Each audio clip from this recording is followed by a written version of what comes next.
하나님 말씀 데살로니가 전서 5장 16절부터 22절의 말씀입니다. 데살로니가 전서 5장 16절부터 22절에 있는 말씀. 항상 기뻐하라. 쉬지 말고 기도하라. 범사에 감사하라. 이는 그리스도 예수 안에서 너희를 향하신 하나님의 뜻이니라. 성령을 소멸치 말고 예언을 멸실치 말고 범사하려 좋은 것을 취하고 악은 모든 모양이라도 버리라. 아멘. 할렐루야. 우리 하나님 참 좋으신 하나님이십니다. 아멘. 지금 이 시간도 하나님의 은혜와 평강이 여러분들과 여러분의 가정과 직장과 사업장 그리고 여러분들의 자녀들까지 하나님의 은혜가 흐르고 넘치도록 채워지길 주의 이름으로 축원합니다. 아멘. 우리 따라합니다. 나는 예수님 안에서 모든 사람들을 이해하고 용서하고 사랑하겠습니다. 옆 사람과 같이 인사합니다. 제가 먼저 낮아지겠습니다. 제가 먼저 섬겨드리겠습니다. 제가 먼저 사랑하겠습니다. 할렐루야. 이 시간도 하나님께 영광 올려드리는 귀한 시간 되시길 주의 이름으로 축원합니다. 아멘. 오늘은 데살로니가 전서 5장 16절부터 22절의 말씀 가지고 하나님의 뜻이란 제목을 가지고 말씀을 나누겠습니다. 자, 따라합니다. 하나님의 뜻. 하나님의 뜻. 우리가 매일 살아가면서 믿음 생활하면서 또 하나님의 뜻대로 살아간다고 하면서 말씀으로 매일 주님을 만남에도 불구하고 과연 내가 하나님의 뜻이 뭔지 알고 가는 사람들이 얼마나 될까?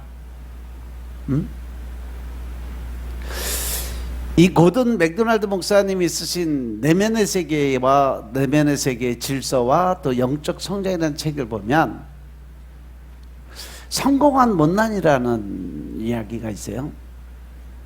이 세상에 아무리 성공한다 할지라도 내면 세계에 질서가 서 있지 못한 사람,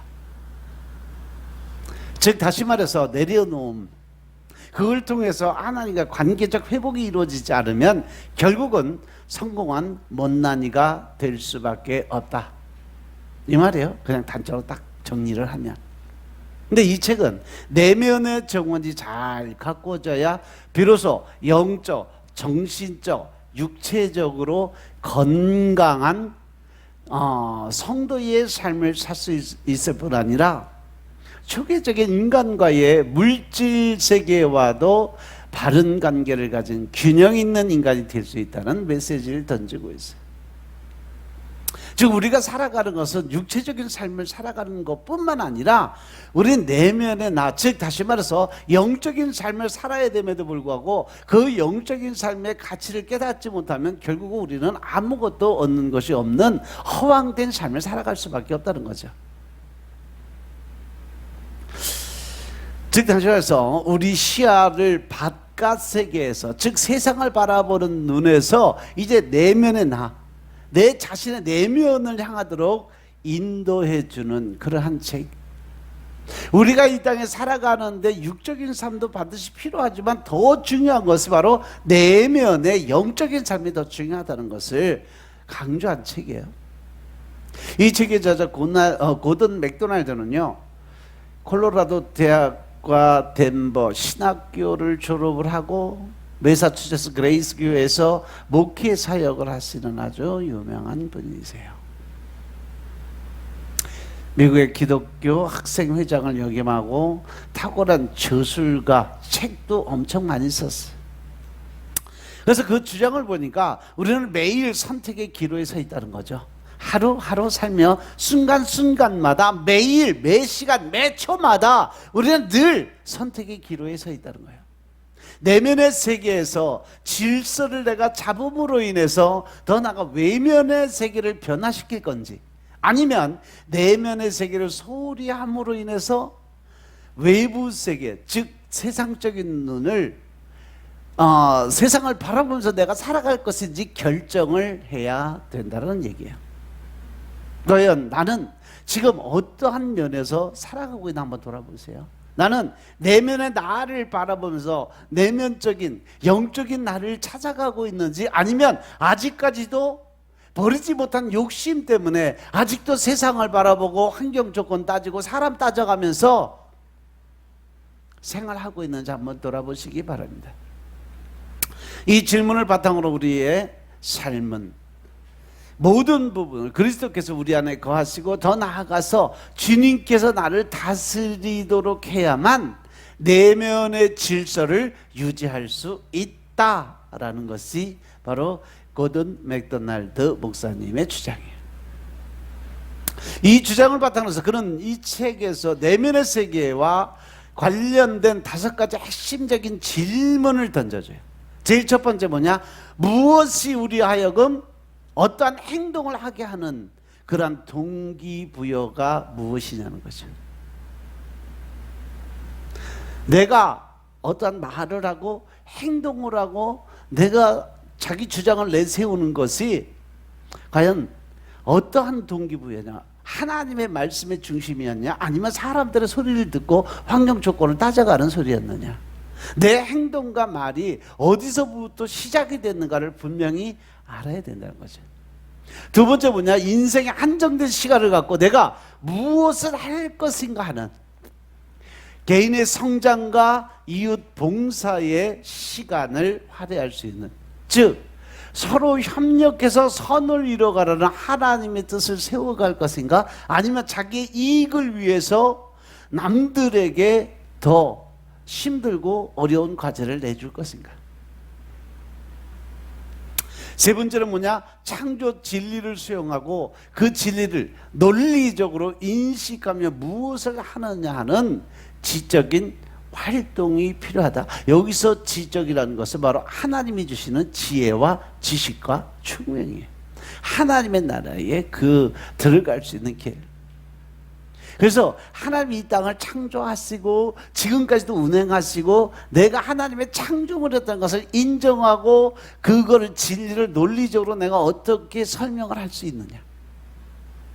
다시 말해서 내가 말씀 안에 얼마만큼 깊이 들어가고 얼마만한 믿음을 가지고 하나님 앞에 서서 가느냐를 분명히 알아야 된다는 거죠.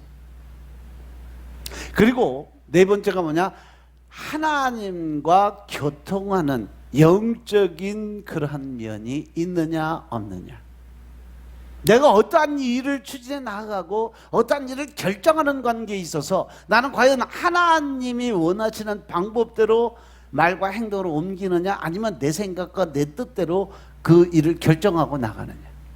어떠한 일을 할 때 늘 기도를 먼저 드리고 하나님의 뜻을 구하고 하나님이 원하시는 방법으로 결정을 했느냐, 아니면 내가 먼저 결정을 해놓고 그냥 일을 행하느냐. 이것을 분명히 선을 긋고 살아야 된다. 마지막 5번째 뭐냐? 마음속에 샬롬을 누리는 안식일의 평화의 문제. 즉 다시 말해서 내 마음속에 하나님과의 그 영적 교류를 통해서 마음의 평안과 위로가 임했느냐, 아니면 늘 살면서 불안하고 답답하고 초조한, 그래서 이 사단이 나를 지배하게 만드는 하나님이 우리에게 주시는 마음, 두렵고 떨리는 마음이 아니라 담대한 마음이라는 것을 내가 인정하고 받아들이냐 못 받아들이냐, 그 차이점을 분명히 알아야 되는 거죠. 그래서 이 5가지 문제에 대해서 해답을 갖고 있는 사람은 내면의 질서를 가지고 있는 사람이지만 또 영적으로 성장하는 사람이지만, 만약에 그 해답을 갖지 못하고 늘 자기 중심의 틀을 벗어나지 못하면 나는 육적인 사람으로 살아갈 수밖에 없다는 거죠. 그래서 제일 먼저 책을 열면 확인할 수 있는 부분이 뭐냐면 함몰 웅덩이 증상이라는 것이 나와요. 함몰 웅덩이 증상. 우리들이 내면의 세계를 소홀히 할 때 나타나는 증상이라고 저자는 경고를 하고 있어요. 이 함몰 웅덩이가 뭐냐면 가뭄으로 지하수가 고갈돼서 이 지표를 지탱하는 힘을 잃을 때 그 자체가 땅에 푹 꺼지는 상태. 즉 우리의 영적인 부분도 하나님과 관계가 올바로 형성되지 못하면 한순간에 그 영적인 것이 완전히 다운돼서 가라앉아서 그 힘을 얻을 때까지는 그만큼 말씀과 기도로 힘을 끌어오르는 노력이 필요하다는 거죠. 따라서 근본적으로 우리의 내면 세계는 영적인 세계예요. 그렇기 때문에 이 세계가 도외시되고 무시되면 우리라는 존재는 한물 웅덩이처럼 무너져 내릴 수밖에 없다는 거죠. 그렇게 되면 신경쇠약이 걸리고 우울증이 찾아오고 정신이 바탕나고 그리고 자아 붕괴 같은 그러한 증상들이 나타나게 되는 거예요. 스스로 자기가 자기를 자꾸 심판하고 정죄하고 그러므로 인해서 자아가 자꾸 가라앉아서 바닥으로 가라앉는 모습. 한 걸음 더 나아가서 한물 웅덩이 증상과 함께 쫓겨다니는 사람에 대해서 이야기를 하고 있어요. 즉 영적으로 눌려서 사단 마귀에게 쫓겨다니는 사람은 내면의 세계를 도외시하거나 아니면 무시하고 외면적인 것을 얻거나 성취하기 위해서, 즉 욕심에, 자기의 욕심을 채우기 위해서 그 욕심에 매달려 사는 사람, 끌려다니는 사람이라는 거죠. 그러한 사람은 몇 가지 특성을 가지고 있는데, 오직 성취함으로써 만족을 얻고 성취의 표상들에 집착하고 더 나아가서 통제되지 않는 팽창력에 사로잡혀 있다. 더 나아가서 전인적인 인격, 즉 우리의 겉으로 나타나는 그 모든 그 인격적인 것에 무관심하고 또 경쟁적이라는 얘기죠. 누구에게 늘 비유하는 그런 습관적인 사람이세요. 또 상대방과 대화하면서 그 안에서도 상대방의 어떠한 그 잘못된 점들을 늘 꼬집어내면서 자기의 우월함을 드러내는 그런 습관적 버릇이 있는 사람. 또 자신의 의견에 반대하거나 불신에 부딪히면 폭발할 수 있는 격렬한 분노를 품고 있는 사람. 이러한 사람들이 대개 보면 한물 웅덩이의 가장 기본적인 틀을 가지고 있는 사람이다. 결국은 자기의 어떤 그 삶에 대해서 이 절제가 일어나지 못하니까 분노 조절 장애가 올 수밖에 없다라는 얘기죠. 이것을 대표하는 성경의 인물이 누구냐? 바로 구약에 나오는 초대왕 사울왕이에요. 그죠? 그 사울왕은요, 하나님의 은혜 안에 있을 때는 참 많은 하나님의 은혜 가운데 하나님의 뜻을 세우고 또 더 나아가서 하나님의 뜻대로 하나님의 명령하신 대로 순종하는 삶을 살았지만, 그가 어느 정도 권력을 얻고 많은 백성들, 많은 군사들이 생기게 됨으로 해서 자기의 욕심이 생겨요. 그 뒤부터 가장 우울증이 심하고 분노 조절 장애가 가장 심하게 나타났던 성경적 인물이 사울왕이에요. 밥 먹다 말고도 그냥 창 집어 던져서 다윗을 죽이려고 했던 사람, 즉 자기의 감정 조절이 안 된 대표적인 인물이에요. 반대로 내면의 질서를 가진 사명에 의해서 움직이는 부름받은 사람의 전형은 바로 세례 요한이죠. 끝까지 자기가 순교자의 자리에 들어갈 때 그래도 끝까지 자기의 명을 갖고 끝까지 하나님의 부르심을 받고 간 사람은요, 예수님의 12제자 중 딱 한 사람이에요. 세례 요한. 외경에 보면 세례 요한은 기름 가마솥에 갖다 집어 던졌는데, 살살 끓는 가마솥에 집어 던졌는데 죽지도 않고 그 안에서 수영하고 나왔다고 그래요. 하나님이 지켜주심으로 인해서 그가 아무런 해를 받지 않고, 그래서 그를 그냥 목베어 죽이려고 그럴 때 그 제자들이, 그 왕의 군사들이 저 사람은 죽이면 순교자라고 해서 더 많은 칭송을 받을 거니까 차라리 유배를 보내자. 그래서 반모섬으로 유배를 가게 된 거고, 그 반모섬에서 받은 말씀이 계시록 말씀이에요. 세례 요한처럼 내면의 질서를 갖춘 사람은 자신의 광야의 그 생활을 갖는다는 거죠. 그는 광야에서 하나님과 친교하고 하나님의 음성을 듣는 훈련을 꾸준하게 드렸다는 거죠.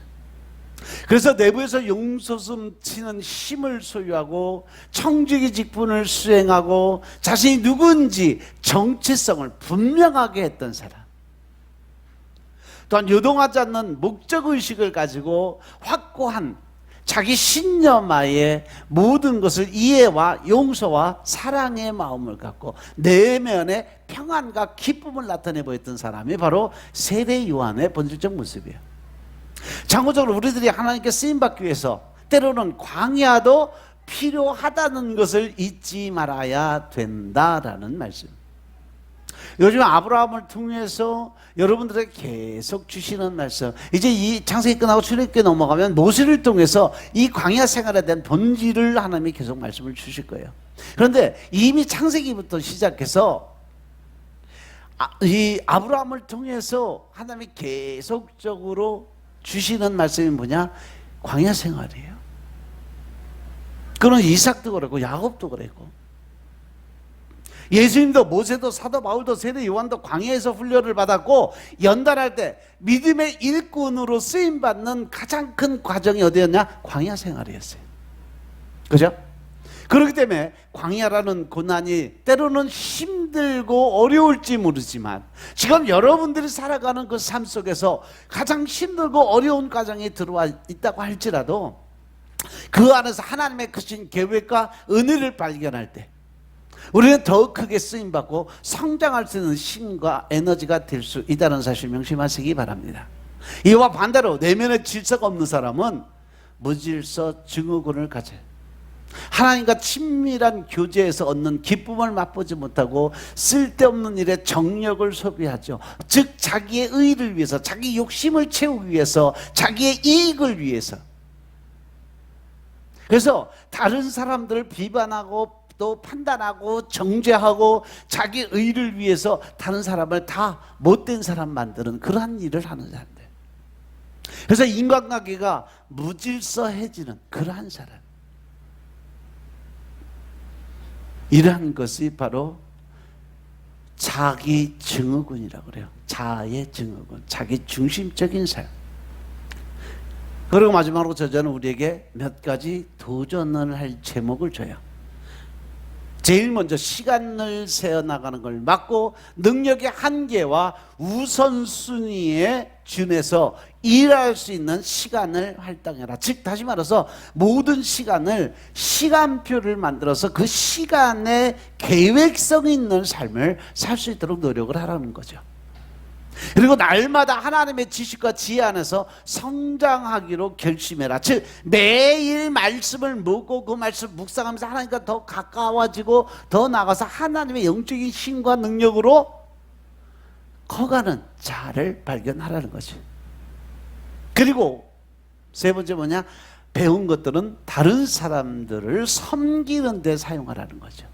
자기의 이익만을 위해서, 자기 중심적인 자기의 어떤 지식을 위해서 그 말씀을 먹고 배우고 또 그 성령님의 인도하심을 끌려가는 것이 아니라 나보다도 남을 더 먼저 생각할 수 있는 삶을 먼저 살아가야 된다는 거죠. 그리고 삶의 영적인 중심의 축을 더 넓혀가라고 이야기합니다. 다섯 번째로 그리스도의 말씀이 태도와 행동에 늘 배어 있어야 된다. 하나님의 말씀하신 것은 바로바로 즉각 순종하면서 말과 행동이 늘 일치되는 삶을 살아야 된다. 아멘. 여러분들에게 늘 말씀드리지만요, 우리가 예수 믿으면 제일 먼저 변해야 될 게 뭐예요? 말과 행동입니다. 말이 변해야 되고 행동이 변해야 되고, 그리고 나보다는 남을 먼저 생각하고 이해하고 용서하고, 여러분들 매일 예배 드릴 때 고백하는 것처럼 남들을 이해하고 용서하고 사랑하는 것, 이게 바로 긍휼의 마음, 예수 그리스도의 마음이에요. 이 마음을 가질 수 있는 삶을 살아야 된다는 거죠. 그리고 그리스도의 눈을 통해서 사건과 사람을 바라보는 훈련을 하라고 합니다. 일곱 번째, 하나님이 주신 안식을 발견하기 위해서 일상 속에 안식일적 평화를 굳게 붙잡으라. 즉 다시 말해서 하나님이 주신 평안과 위로의 삶을 살기 위해서는 주님의 그 권세, 능력 안에서 평안함을 찾을 수 있는, 즉 말씀 안에서 위로를 받는 그러한 삶을 살아가라. 그리고 마지막 8번째, 질서를 잡는 일을 지금 당장 시작해라. 하나님의 일은 잠시도 뒤로 미룰 일이 아니라는 거죠. 하나님의 말씀하시고 또 내가 기도 중에 감동이 오고 하나님의 영적인 어떤 그 힘을 주시기 위해서 주는 권한 안에서는 우리가 무엇이든지 주신 대로 바로바로 하나님의 말씀 어떻게 즉각 순종, 바로 즉각 순종하고 즉각 복종하는 그러한 삶을 살아야 되는 거죠.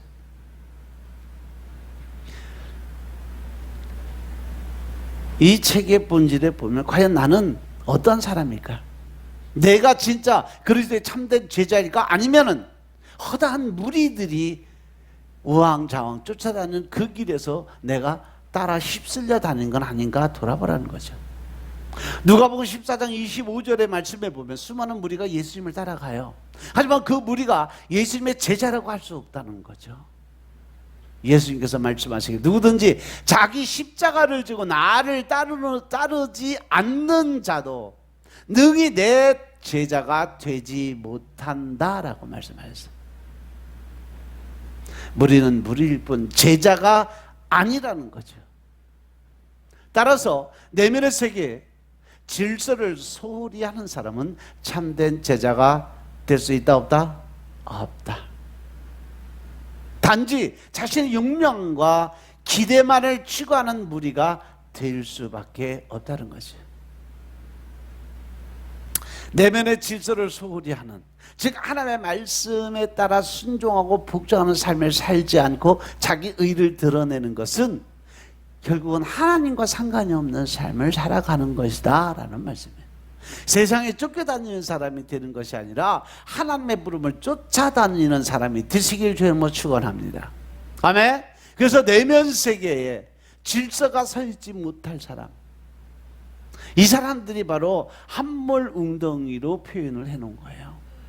함몰 웅덩이라는 것은 아스팔트나 세멘트로 포장을 했는데 비가 오니까 그 자리가 푹 꺼져서 가라앉은 구멍이 뻥 뚫려 있는, 그래서 차가 언제든지 사고가 날 수 있는 위험적인 요소를 가지고 있는 길, 이것이 함몰 웅덩이에요. 여기서 표현하는 함몰 웅덩이를 함몰 웅덩이 증후군이라고 표현을 하는데, 함몰 웅덩이 증후군이라는 것이 뭐냐? 우리 가운데 많은 사람이 한두 번은 함몰 웅덩이 같은 자신이 무너져 내리는 경험을 다 하고 지나간다는 거예요. 피곤으로 무감각해진 정서적인 부분, 더 나아가서 처절한 실패를 맛보고 살아가는 사람들, 지금까지 추구했던 어떤 목표에 대한 스트레스, 환멸감을 느끼면서 자기 삶에 대한 부정을 하고 싶은 그러한 삶을 살았던 사람들, 우리 안에서 정신적으로 뭔가 무너져 내리는 그러한 삶을 느끼고 살았던 사람들은 다 함몰 웅덩이 안에 들어갔다 나온 사람들이라는 거죠. 삶 전체가 온통 끝없는 심연으로 빠져들어가 같은 붕괴 직전의 위기를 느끼게 됩니다. 아마 이 안에서도 아마 하나님 차라리 저 데려가 주세요 기도 많이 했던 사람들 다 있을 거예요. 차라리 그냥 하나님 나 데려가 주세요, 그냥 천국 가고 싶어요. 어떤 때는 그러한 붕괴를 피할 길이 거의 없어 보여요. 그래서 도대체 뭐가 잘못됐을까? 내가 뭘 잘못해서 이러한 일이 생겼을까? 이 문제에 대해서 한참 우리가 생각을 해보면 내가 과거에 몰랐던 우리 안의 영역, 즉 내면의 세계가 있다라는 사실을 깨닫게 된다는 거죠. 이 내면의 세계를 무시할 경우에 우리를 짓누르는 사건과 스트레스의 무게를 오래 지탱할 수 없음이 점차 분명해지기 때문에 웅덩이가 생길 수밖에 없다라는 거예요. 어떤 사람들은 스스로 이러한 사실을 발견하고 무척 놀라서 혼란에 빠지는 사람도 있어요. 그들은 지금까지 표면적이고 가시적인 것에 대해서 자신의 시간과 에너지를 대부분 다 써버렸다는 사실을 갑자기 깨닫게 되니까 허무가 찾아오는 거예요. 그들은 학위나 경력, 또 중요한 대인관계, 건강, 미모, 이 모든 것은 어쩌면 훌륭하기까지 한 자신을 많이 스스로가 자기를 높여가면서 쌓아 올려가고 있습니다. 이것이 바로 자고의 마음이에요. 스스로 자기를 높이는 마음. 그런데 살아가면서 모든 것이 다 잘못됐다라는 얘기는 아니에요. 문제는 내면의 세계가 무질서인 상태 혹은 허약한 상태에 있다는 사실을 늦게 깨달은 만큼 자기의 삶이 그만큼 힘들고 어려워진다는 거죠.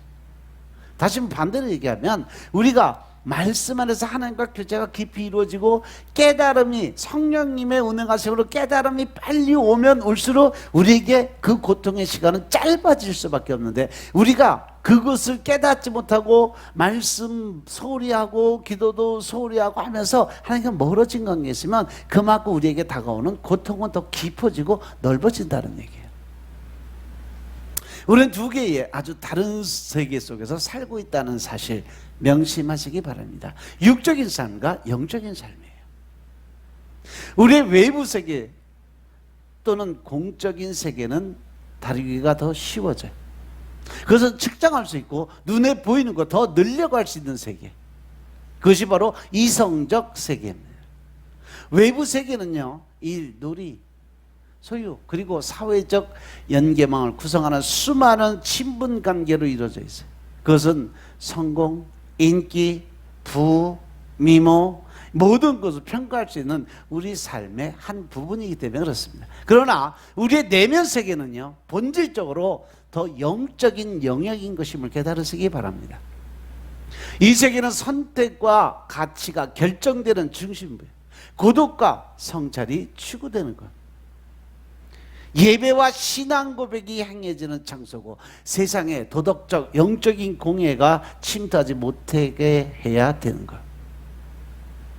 우리 대부분은 자신의 공적인 세계를 잘 관리하는 법을 배워왔습니다. 어떻게?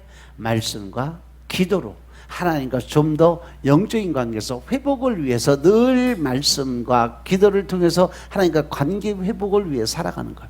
물론 우리 주위에 믿음지 않은 그러한 일꾼들, 가정 살림을 엉망을 하는 주부들도 있고, 또 사회적으로 미숙해서 주변 사람들에게 폐를 끼치는 사람들이 있기도 합니다. 그런데 우리 대부분은 명령을 받고 일정을 짜고 지시하는 법을 배웠다는 거죠. 그래서 우리는 일과 인간관계 면에서 어떤 시스템이 우리에게 가장 적절한지 알고 있는 사람입니다. 적당한 여가와 취미도 즐길 줄 알아야 된다는 거죠. 또한 좋은 친구를 사귀고 그 관계를 잘 유지하는 능력도 그 안에 들어 있습니다. 이 공적인 세계는 우리에게 시간과 충성, 물질과 에너지를 한없이 요구를 해요. 그리고 이러한 공적 세계는 너무도 가시적이고 현실적이기 때문에 그 유혹과 요구를 거절하는 것이 결코 쉽지는 않다는 거죠. 이 세계는 우리의 관심을 끌고 행동을 촉구하기 위해서 큰 소리로 내 안에 내면의 내가 아우성을 쥐고 있는 거예요. 우리가 말씀을 보고 또 영적인 세계에 깊이 들어와서 하나님과의 관계가 회복이 이루어지고 나면 각자의 내면의 세계가 다 따로 다 그 사람의 믿음의 분량대로, 성경의 지식의 분량대로, 또 그 사람의 어떤 생활의 성격의 패턴대로 하나님이 주시는 세계가 다 틀리게 되어 있습니다. 한 사람도 똑같은 내면의 세계를 가질 수는 없어요. 이것 또한 우리의 공적 세계만큼이나 끝이 없는 세계예요. 하지만 이 내면의 세계는 마치 대양의 엄청난 깊이 마냥 놀라움, 복병, 감정, 꿈, 이러한 것으로 가득 찬 아직 개발되지 못한 그러한 감정적 자아의 모습이 그 안에 숨어 있다는 걸 명심하시기 바랍니다. 우리가 가지고 있는 이 한 개의 능력은 무한대요. 왜? 내 안에 누가 계시니까? 전능하신 그분이에요. 뭐든지 할 수 있는 그분. 그 전능하신 분이 내 안에서 나와 동행하시니까 나는 뭐든지 할 수 있다, 하면 된다, 해보자라는 거죠. 즉 이러한 긍정적 마인드가 나를 세워갈 수 있는 가장 기본 틀로 세워줘야 된다는 거죠. 내가 할 수 없는 일들은 하나님도 할 수 없다가 아니라 내가 할 수 없는 일을 하나님이 하시니까 나는 뭐든지 할 수 있다라는 개념을 가져야 되는 거죠. 그래서 나는 이 시대의 가장 격렬한 전쟁 중 하나가 뭐냐, 개인의 내면의 세계가 바로 가장 큰 영적 전쟁의 중심을 붙잡고 있다라는 거죠. 특히 자신을 실천적인 그리스도인이라고 믿는 사람들은 마땅히 이 싸움에서 늘 영적 싸움에서 이길 수 있는 준비가 돼 있어야 된다는 거죠. 그들 중에 가정과 직장과 교회 모든 무거운 짐을 지고 수고하는 사람들이 많이 있습니다. 그러다 보니까 자기 의를 드러내며 자기 의를 가지고 자기 방법으로 가지고 하나님 일을 하다 보면 늘 지쳐서 쓰러지기 일보 직전이에요. 그래서 한무릉도이 같이 붕괴 위험에 처해 있는 그러한 사람들이 많이 있어요. 그래서 제가 여러분들 하나님의 일을 하면서 섬김의 자리에 들어와서 억지로 힘들게 어렵게 그 일을 하려면 차라리 안 하는 게 낫다고 하는 얘기가 그거예요. 즐겁고 기쁜 마음으로 드려지면 그것이 하나님의 은혜고 축복인데, 만약에 내가 사람들 바라보고 환경 조건 따져가면서 사람에게 인정받으려고 억지로 하다 보면 결국 그걸로 인해서 나는 시험이 들어요. 어려운 일이 생겨요.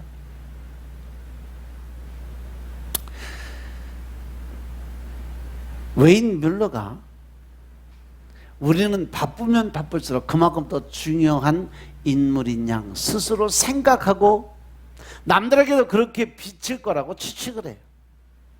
친구와 가족을 위한 시간이 없는 삶, 황혼이 음미할 시간이 없는 그러한 삶, 한번 심호흡을 할 시간조차 없이 정신없이 일에 쫓기는 삶, 이러한 모습이 성공한 인생이 모델에 되어 버렸다는 거죠. 성공한 사람들은요, 좌우 돌아보지 않고 오직 한 길을 놓고 다른 사람들 생각하지도 못하고 오직 나의 목표점을 위해서 달려가서 그것이 성공할 수 있는 지름길이라고 생각하는 것이 지금 현대인의 가장 가지고 있는 문제점이라는 거예요. 서구 문화의 가치관은 이러한 성향을 향해서 우리를 눈을 멀게 만들어요. 어떠한 눈? 영적인 눈. 우리는 공적으로 많은 활동하는 사람이 내적으로 아주 영적인 사람이라고 순진하게 믿는 경우가 많이 있어요. 그냥 겉으로 나타나서 거룩한 척, 열심히 있는 척, 섬김이 많은 척, 이런 척척 박사의 그 모습 안에 우리는 신앙의 모든 것을 결정하는 그러한 경향이 있다는 거예요. 또 한 교회가 크면 클수록 하늘로부터 오는 복이 클 것이라고 생각을 해요. 성경 지식이 많을수록 그만큼 하나님과 더 가까이 있을 거라는 착각 속에 살아가고 있다는 거죠. 이렇게 생각하는 경향 때문에 내면의 세계를 희생해서라도 공적인 세계에 관심을 기울이는 불균형적인 삶의 유혹을 받는 것이라는 거예요.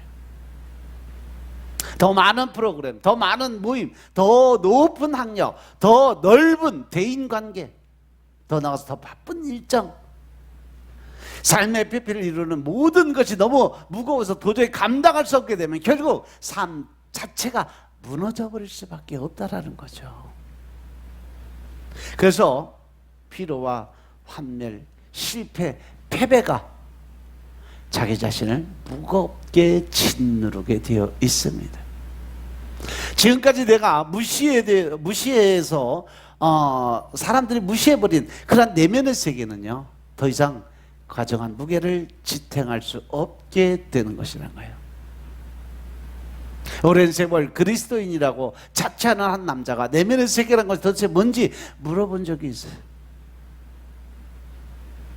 이 질문이야말로 과연 무언가를 뚜렷하게 보여주는 본보기가 될 수 있어요.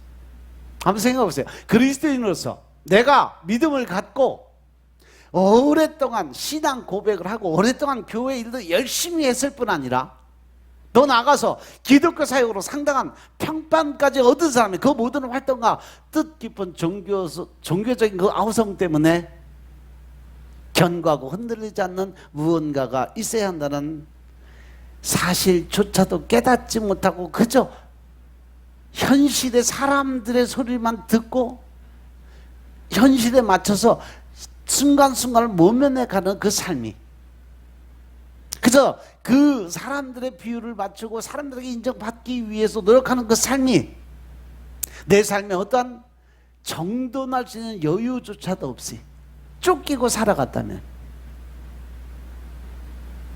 그래서 이 영적인, 즉 내면의 세계가 어떤 것인지 알지도 못하고 깨닫지도 못하고 그저 내가 믿는다는 그 한마디로 천국 소망을 갖고 살았다면, 그러니 그가 하나님이 기뻐하는 삶을 살 수 있었을까요?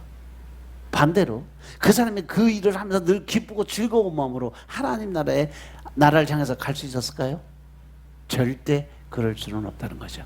늘 그 사람 마음속엔 불안과 초조, 답답, 또 남들에게 더 크게 인정받고 싶고 더 높고 더 나은 자기 의를 위해서 노력하기 때문에 결국은 그 사람은 늘 피곤한 삶을 살 수밖에 없는 거예요. 하나님의 말씀, 하나님의 중심보다는요, 사람 중심, 환경 중심, 조건 중심적인 삶을 살 수밖에 없다는 거죠.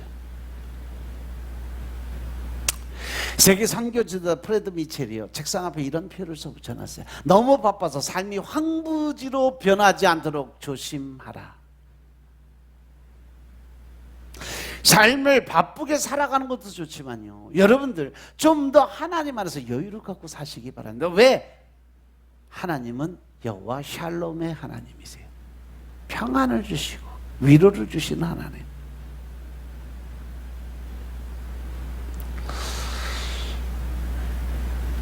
삶의 표면에서 이루어지는 온갖 활동과 아우성 밑에 과연 내 삶 안에, 내 삶 속에 과연 내면의 세계가 나는 존재하고 있을까요? 내 안에 하나님이 살아 계실까? 성령님이 내 안에 계실까? 이제 여러분들 이 깊이까지 들어오셔야 됩니다. 말씀을 그만큼 먹고 기도를 드림으로 하나님과의 관계가 회복이 됐으면 이제 내 안에 확실한 믿음의 본질이 들어와야 된다는 거죠. 가상적인 남들, 사람들 바라보는 환경 좋고 따져가는 이러한 믿음이 아니라 나는 지금 이 자리에서 주님이 당장 오시면 내가 과연 천국 갈 수 있을까? 이것을 분명히 생각하고 살아가야 될 줄로 믿으시기 바랍니다. 그래서 좀 더 열심히 개발하고 갖고 와야 될 세계를 만들어 가야 됩니다.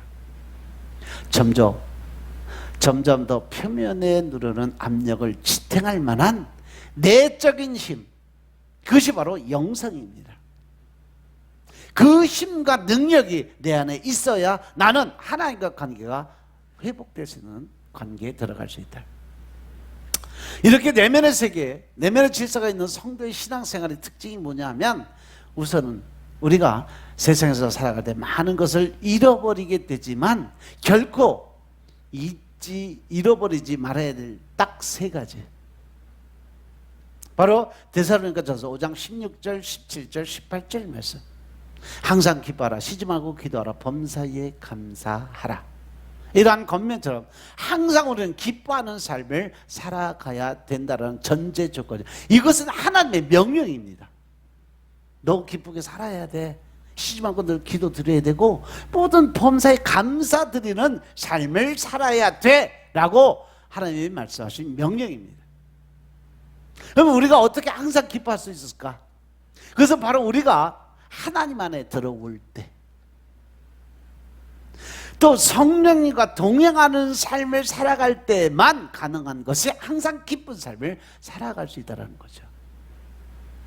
빌립보서 4장 4절에 보면 주 안에서 기뻐하라, 내가 다시 말하노니 기뻐하라. 할렐루야.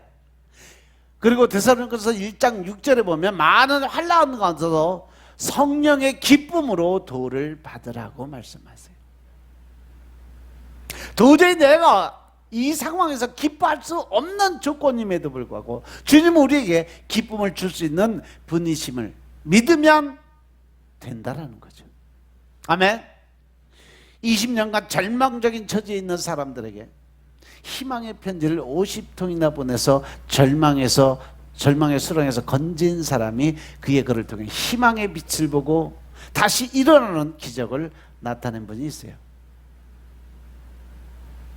우리나라 오규근 씨가 그 희망의 편지의 주인공입니다. 그 역시 한때는 절망으로 세상을 포기하려고 했던 사람. 하지만 예수님을 믿고 아볼로라는 이름으로 바꾸면서 삶의 전환점을 가지게 됩니다. 그의 온몸의 뼈가 부러지는 희귀병으로 혼자 일어설 수도조차 없는 중증 장애인이에요. 오규근 씨가 목발은 고소하고 휠체어 자체도 타기 힘든 사람. 비록 그의 몸이 1m도 안 되는 난쟁이입니다. 그의 영혼의 키는 누구보다도 크다고 할 수 있지만 육체적인 진실의 모습은 1m짜리 난쟁이에요. 이 오아볼로스가 자신의 망가지고 절망적인 인생을 바로 세우고 타인의 절망까지 희망으로 바꾸었던 그 원동력은 어디에 있을까?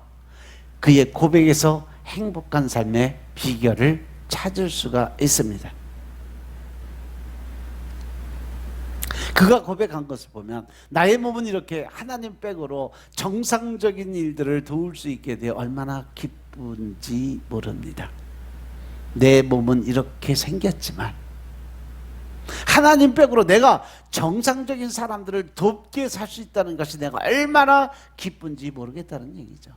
일생을 불평과 절망 속에 살아도 당연할 수 있지만 오아볼로스는 불평 대신 감사를 선택했고 그의 삶의 백그라운드를 하나님으로 삼았기 때문에 그는 하나님 백으로 세상을 대적하는 힘을 얻었다는 거죠.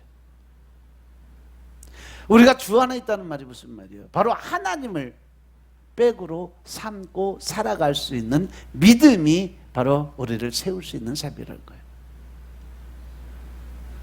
그리고 쉬지 말고 기도하는 삶을 살아가야 된다. 왜 쉬지 말고 기도를 드리라고 했을까? 어느 셀러리맨의 간증입니다. 몇 년 전에 SBS 방송사 면접을 본 기억이 나는데 심사위원 중 한 분이 저에게 대학 생활 중 가장 보람차고 기뻤던 일 한 가지를 말해보라고 했습니다. 전 망설임 없이 예수님을 만난 일이라고 대답했고 순간 분위기가 썰렁하게 변했습니다. 사람들은 저거 바보 아닌가 쳐다봤지만 제 마음은 넘치는 기쁨과 감사로 아주 뜨거운 마음에 열정이 흘러올랐습니다. 그런데 지금 만약 누군가가 이제까지 살아오면서 가장 기뻤던 일이 무엇일까 물어본다면 여러분들은 뭐라고 대답할 수 있을까요? 여러분들의 인생에서 가장 기뻤던 일이 무엇이냐라고 물어보시면 누군가가 물어봤다면 여러분들은 과연 뭐라고 대답을 할 수 있을까? 글쎄요, 예수님 만난 것 같은데요. 이러한 말이라도 하면 그나마 감사하고 다행한 일이요. 몰라요. 가슴이 먹먹한 얘기죠.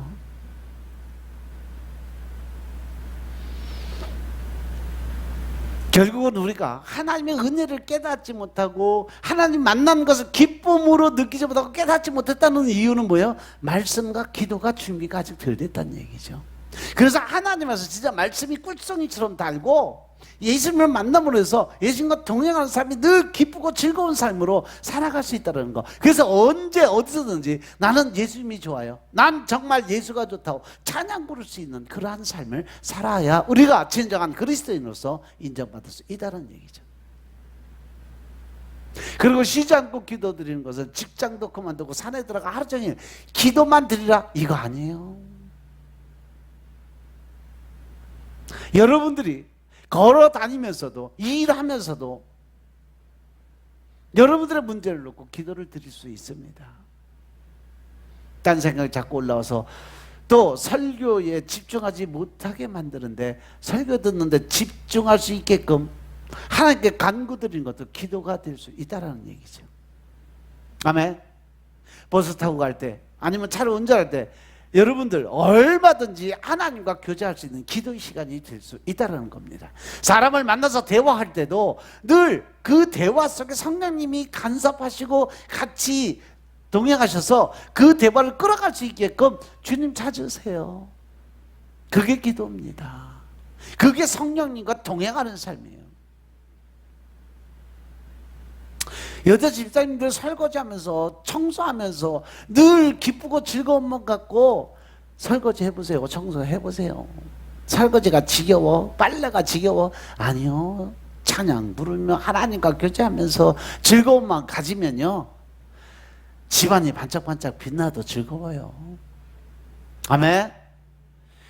눈을 꼭 감아야 기도 아니에요. 눈 뜨고 기도 드려도 상관없어요. 쉬지 말고 기도 드리는 것은 끊임없이 하나님과 대화하자는 말씀이에요. 하나님은 늘 나와 동행하고 늘 나와 대화하시기 원하신다는 거예요. 이것이 바로 내면 세계가 있는 사람의 특징입니다.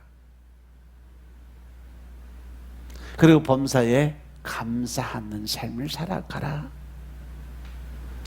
여기서도 사도 바울을 통해서 하나님이 주신 말씀이 그냥 기뻐하라, 기도하라, 감사하라 이렇게 말씀하지 않고 항상 기뻐하라, 쉬지 말고 기도하라, 범사에 감사하라고 하는 것에 대해 우리는 깊이 생각해 볼 필요가 있다라는 거죠. 그러니 어떤 처지에 있든지 하나님은 늘 감사하라고 그래요. 그렇다고 해서 뭐 내 돈 떼어먹고 달아난 사람 그 사기꾼 보고 감사하라 그런 말씀 아니에요. 왼수 덩어리 마귀 새끼 거기 사랑하라는 소리 안 하셨어요. 성경은 그 사기꾼에 감사하라고 가르쳐주지 않았다는 거 명심하시기 바랍니다. 분명 그 사건 너머에 하나님의 하신 일에 대해서 감사하고 소망을 가지라는 말씀이에요. 그러니까 범사에 감사라는 것, 곧 범사에 하나님 아버지께 감사드리라는 거지 마귀 새끼한테 감사라는 거 아니에요. 왼수 사단에게 감사라는 말씀 아니에요. 명심하시기 바랍니다. 늘 여러분들 말씀드리지만 하나님의 말씀은요, 하나님의 백성들을 위해서 하나님이 특별히 기록해 놓은 연애 편지예요.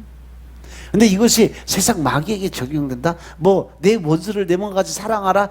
그거는 우리가 믿음 생활을 하면서 하나님 안에서 어쩌다 실수해서 왼수적인 그런 삶을 살아갈 때 그 사람들을 용서하고 중보하고 기도해서 그들이 깨우침을 갖게 만들어 주라는 거지, 마귀 새끼 왼수 덩어리 그거 사랑해서 끝까지 품어주라 이거 아니에요. 명심하시기 바랍니다. 범사에 감사라는 말은, 그래서 내가 늘 힘들고 어려운 고난 중에도 감사드릴 수 있는 마음을 가져라.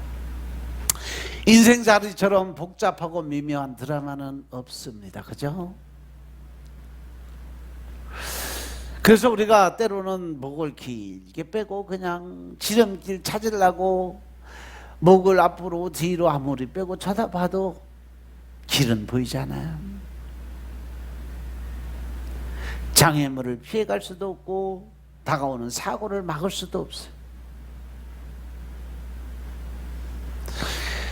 가만히 있어도 마귀 새끼는 찾아오고 혼란과 혼돈 속에 사고치고 도망가는 게 이사예요. 오늘도 열심히 살았다고 열심히 최선을 다해서 살았는데도 불구하고 사업의 골머리 앓고 인간관계 위협을 느끼는 경우가 얼마나 많은지 몰라요. 필요 없는 부분들을 가위로 잘라내는 것처럼 아예 문제를 잘라버리고 싶은 그러한 심정은 아마 하나님을 믿는 우리들만 아니라 세상 사람들 다 똑같은 마음 갖지 않을까요? 때로는 신앙이라 자처하는 사람들이 오히려 문제 앞에서 더욱 히스테리를 부리는 일이 더 많아요. 우리가 인생을 살다 보면 정말 견디기 힘든 고난에 직면할 때가 많이 있습니다. 지금도 그 자리에 서 있는 분들도 계십니다. 그럴 경우에도 하나님께 감사드릴 수 있을까요, 우리가? 신앙의 영적인 것을 지키기 위해서 끝까지 노력함에도 불구하고 늘 마귀 사단은 남편을 통해서, 아내를 통해서, 자녀들을 통해서, 때에 따라서 이웃을 통해서, 친척을 통해서 계속 공격하고 들어와요. 그럼에도 불구하고 나는 하나님이 하실 일에 대해서 늘 기쁘고 감사한 마음 가지고 범사에 감사드릴 수 있는 마음의 준비가 되어 있느냐는 거죠. 어떻게 보면 우리가 인생을 살면서 겪는 갖가지 고난은 오히려 우리가 삶을 유지하는데 꼭 필요한 단계인지도 몰라요. 왜? 하나님이 창세 이전부터 계획했던 일들이었으니까. 믿으시면 아멘. 사실 우리가 일상적으로 겪는 아픔은 그 부위에 이상이 생겼으니까 빨리 치료하는 일종의 신호에 불과한 거죠. 예를 들어서 피부에 와닿는 날카로운 물건에 대해서 아무런 아픔이나 통증을 느끼지 못하면 우리 몸은 온갖 상처, 투성이로 변했을 거예요. 그죠? 통증이 없으니까 주의하지도 않을 거고 따라서 치료도 하지 않을 거예요. 그러니 가볍고 흔한 고통도 사실은 생명을 유지하도록 보내주신 하나님의 은혜인 것임을 깨달으시기 바랍니다. 허다못해 바늘에 손끝만 찔려도 우리는 통증을 호소하면서 약 바르잖아. 그것이 없으면 우리 몸이 온전히 지탱할 수 있겠냐는 거죠. 이것이 정신적인 군에 똑같이 적용이 됩니다. 그래서 돌스토이가 뭐라 그랬냐면 고통의 감각이 우리 육체를 유지하는데 없어서는 안 될 조건인 것 같이, 고통이라는 것은요, 우리가 감각을 유지하는데 가장 필요한 것이 인간이 가지고 있는 고통의 시간이래요. 고뇌 또한 우리 인생이 끝없이 향상하는 데 있어서 안 될 조건이다. 고통과 고뇌는 우리 삶에 반드시 필요한 것이다. 다시 말해서 우리 상황이나 처지가 문제가 아니라 그 상황이나 처지를 어떻게 내가 해석을 하고 받아들이느냐, 이것이 더 중요하다는 거죠. 내가 늘 기쁘고 즐겁게 하나님의 뜻이 이 안에 있고 하나님의 계획 아래 이 모든 일이 이루어지고 있으니까 주님 감사합니다, 이 말이 나올 수 있을까? 아니면 왜 하필이면 나한테, 주님 제가 뭘 잘못했다고 원망과 불평이 내 안에 있을까?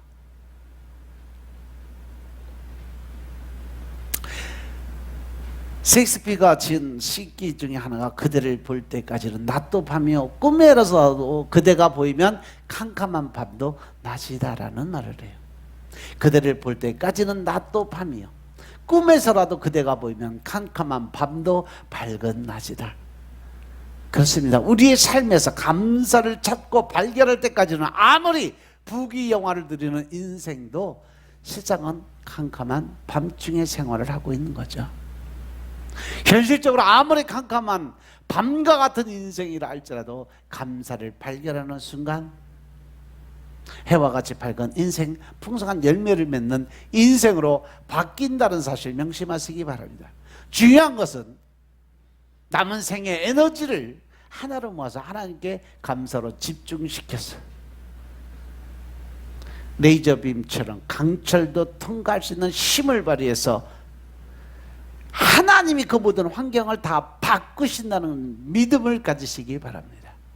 우리에게 주어진 모든 환경 조건, 우리가 할 수 있는 것은 아무것도 없지만 하나님이 개입하시면 모든 환경 조건은 하나님의 자녀가 더 우월하게, 더 좋게 바꿀 수 있는 분이 하나님이다. 왜?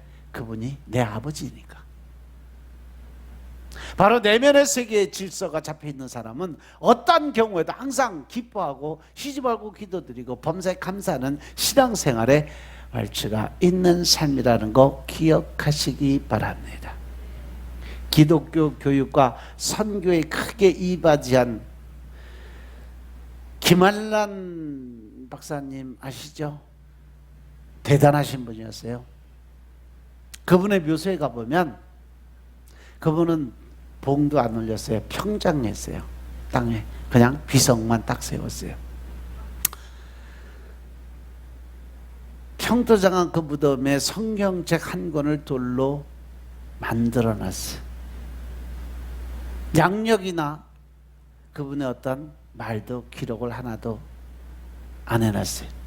성경책에는 오직 데살로니가 전서 5장 16절부터 18절에 있는 말씀, 오늘 본문 말씀은 항상 기뻐하라, 시짐하고 기도하라, 범사에 감사하라는 말씀만 딱 기록해 놨습니다. 김한란 박사님 바로 신앙생활의 삶을 살다간 사람이다라는 걸 표현한 거예요. 본인이 죽어서 천국 가는 그 길에서도 내가 죽거든 울지 마라. 나는 천국으로 가니까 천국 환송식을 해야 된다. 기쁘고 즐겁게 찬양으로 영광 올려드리는 장례식을 치러라. 저도 소망이 그겁니다. 저는 저 죽고 나면 찬양단들 나와서 찬양 예배 드리라고 그랬어요. 왜? 천국 가는 환송식이 얼마나 좋은 그 자리 가는데 거기서 울고불고 왜 아이고 데이고는 왜 찾아? 기쁘고 즐겁게 가장 편안하고 가장 즐거운 곳에 가는데 뭐하러 거기서 울고불고 할 이유가, 물론 인간의 어떤 인성적인 부분에서 잠시 섭섭한 마음은 들겠지만 영원한 삶을 살기 위해서 가는데 거기에 결국 울 수 있는 부분이, 기뻐서 우는 건 상관없어요. 슬퍼서 울지 말라는 거죠. 그럼 신앙의 생활의 삶을 유지하기 위해서 우리가 힘써 할 일이 있습니다. 그것이 뭐냐? 19절 말씀, 성령을 소멸치 말라. 왜 성령을 소멸치 말라고 하느냐? 기쁨과 기도와 감사의 근원은 바로 성령님과 동행하는 삶이기 때문에 그렇습니다. 본래 소멸하다는 말은 불을 끄다라는 그런 의미예요. 성경의 갈라디아 교회는요, 성령의 불을 꺼버림으로써 성령으로 시작했다 육체로 마치게 되는 그러한 예를 들은 것이 갈라디아 교회 사람들이에요. 성령의 불이 꺼지면 기쁨이 나오지 않는 거예요. 기쁨도 기도도 감사도 그 근원이 바로 성령님이 동행하셔야 나올 수 있다는 사실 명심하시기 바랍니다. 아멘. 매일 저녁 밤 12시가 넘어서 들어오는 남편이 있었어. 그것도 술을 거나하게 먹고 들어오는데 그 상태로 어떻게 집을 찾아오는지 다행스럽게도 집 문 앞에서 쓰러지고 잠을 자도 대문 앞에서 자는 거예요. 더구나 토요일 되면 더 늦게 들어와 2시, 3시는 기본이에요. 그런 남편을 보면서 한심하기도 하고 너무 미워서 어찌할 바를 몰랐어요. 어느 날은 남편을 안방까지 데려다 놓고 하나님을 향해 원망 기도를 드리기 시작했어요. 이 아내 집사님이 그동안 참아왔던 분노를 하나님께 터뜨리면서 남편을 원망하는 기도를 하기 시작해서, 하나님 어째서 이렇게 지독한 남편을 나와 결혼하게 해주셨습니까? 이거 너무하지 않나요?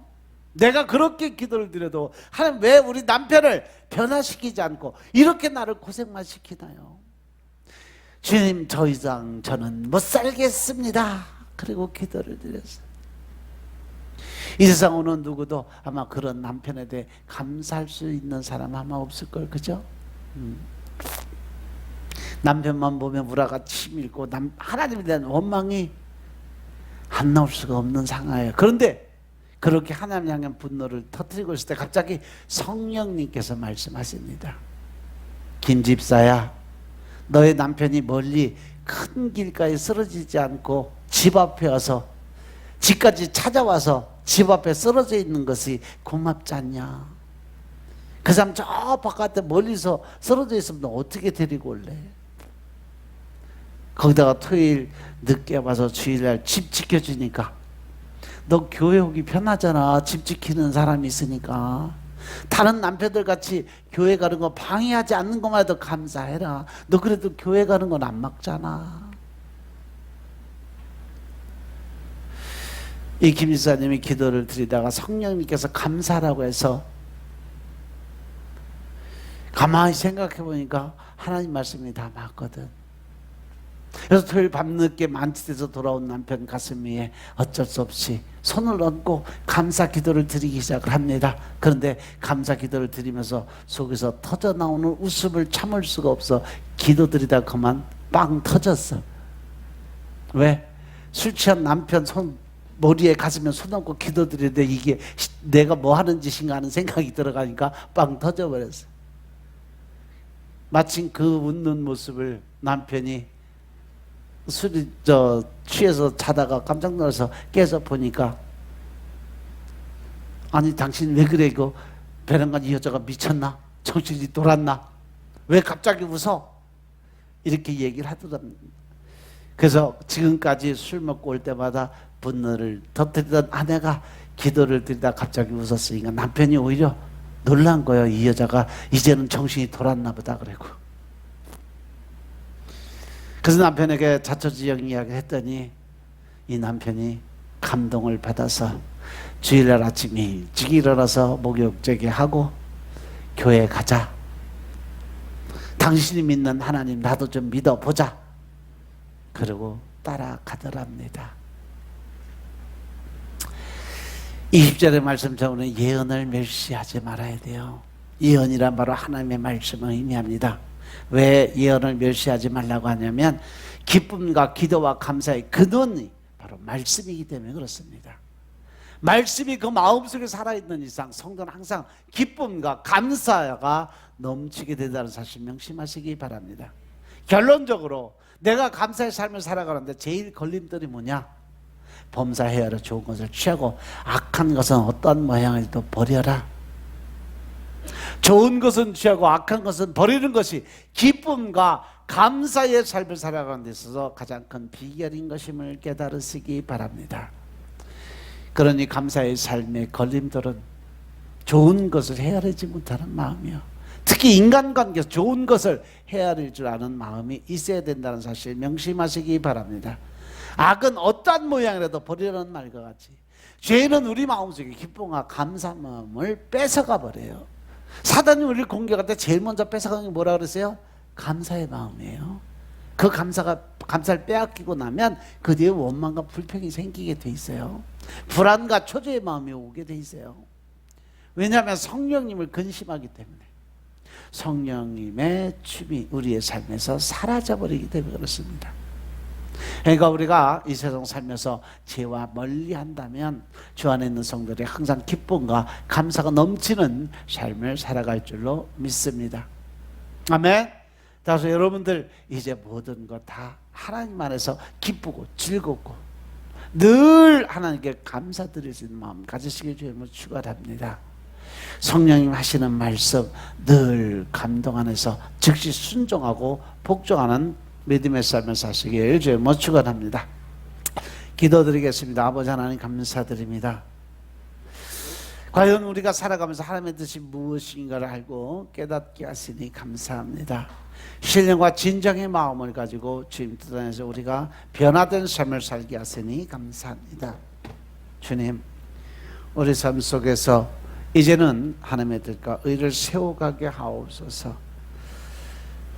오직 하나님의 의가 드러날 수 있도록 주여 축복하시고 이제는 하나님 나라의 더 큰 일꾼으로 성장할 수 있도록 주님이 축복하옵소서. 오직 성령의 임재를 통한 기쁨으로 감사함으로 즐거움으로 우리가 살아갈 수 있도록 축복하옵소서. 모든 말씀을 주 예수 그리스도의 이름으로 감사드리며 기도드려 사옵나이다. 아멘.